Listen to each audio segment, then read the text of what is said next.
Welcome to the next episode of Mythbusters.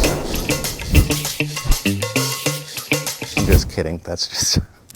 So I want to distill some of the myths there are about the real estate market.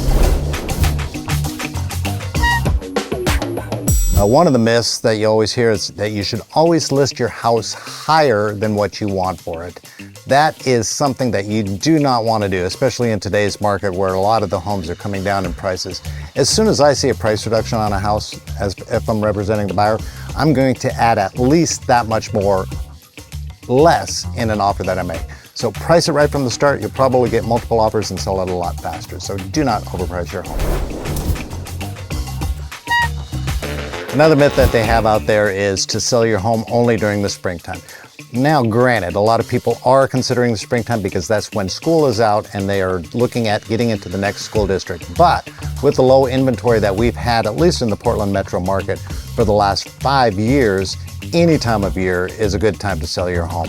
Whenever you have more homes on the market, you usually have more buyers too. But when you have less homes on the market, you're going to have that same percentage of buyers out there. So any time of year, really the best time to sell your house is when you're ready to sell it.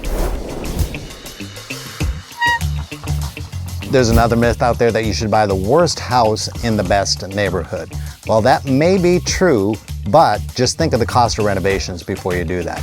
I would get a professional in there if you're looking at that worst house, getting a total cost of the renovations. If you're paying $400 for it, it's going to cost $200 for renovations. Add another $100,000 on there just because you're going to personalize it a little bit more.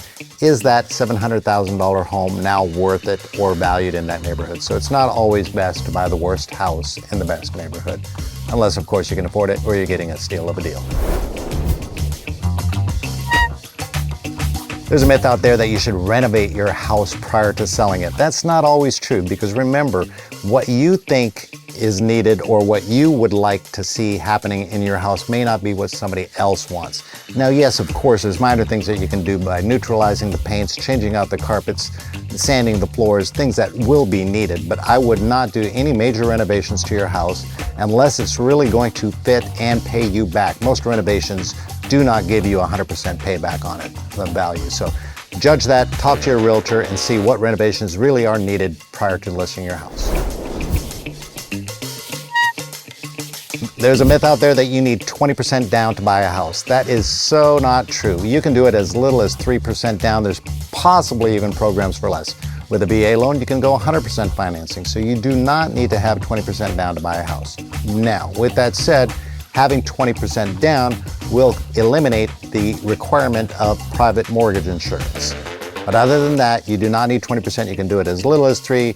USDA rural VA loans are 100% financing. So again, save up and make sure that you can afford just what you can afford. Talk to a lender today.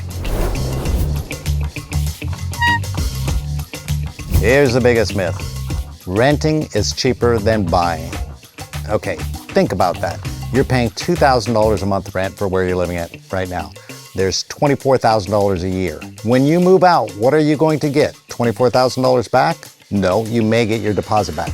Now, if you buy a home and have a $3,000 mortgage payment, even if you were to sell it in a year, you're pretty much going to break even for all of the mortgage payments that you've made in it out of the equity of your house. So it's always cheaper to purchase a house than to rent because you're getting nothing back on that.